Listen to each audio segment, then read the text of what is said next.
bukan? Tidakkah kau merasa istimewa ketika berada di dalamnya?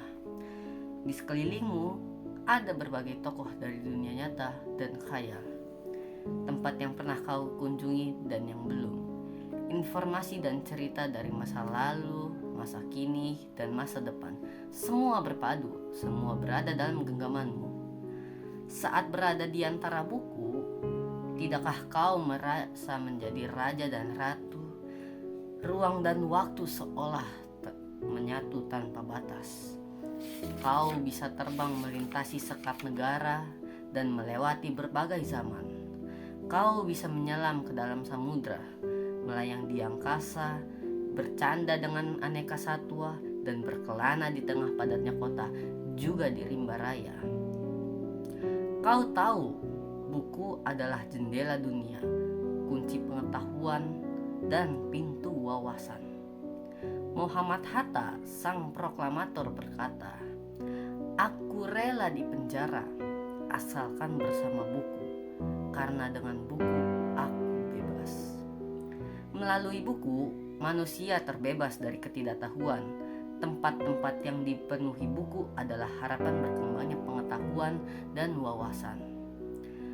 Apa jadinya jika kota tanpa buku? Pantaskah dia disebut kota? Di kota itu mungkin kabar datang dari sumber lain, dari koran, televisi, atau internet. Mungkin informasi dan cerita datang dari cerita nenek moyang, bagai dongeng-dongeng sebelum tidur. Irama warganya pun tiada beda. Bangun pagi, bertebaran di muka bumi untuk berbagai keperluan, untuk kembali pulang siang atau sore harinya. Setelah itu mereka berangkat tidur dan memulai lagi hari berikutnya. Semua serupa. Di kota itu mungkin ada bangunan bernama perpustakaan. Di dalamnya buku-buku berderet dalam rak yang tak terjamah.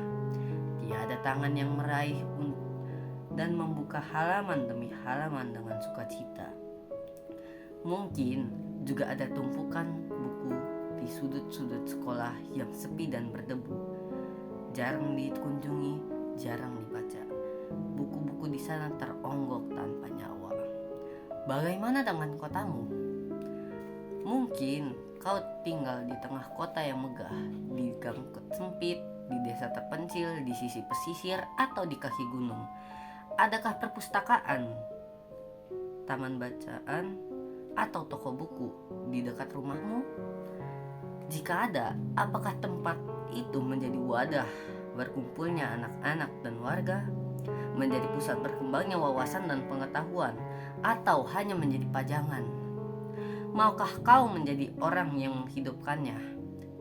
Kau bisa mengunjunginya dan mengajak teman-teman membaca dan berbagi cerita di sana. Jadikan tempat itu sumber kegembiraan dan pengetahuan. Jika tempat itu belum ada, maukah kau menjadi orang yang mulai menghadirkannya? Kau bisa memulainya dari sebuah sudut di teras rumahmu.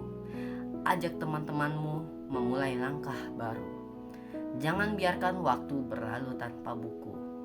Siapapun dirimu, bersahabatlah dengan buku. Dia akan menjadi teman setiamu sepanjang waktu.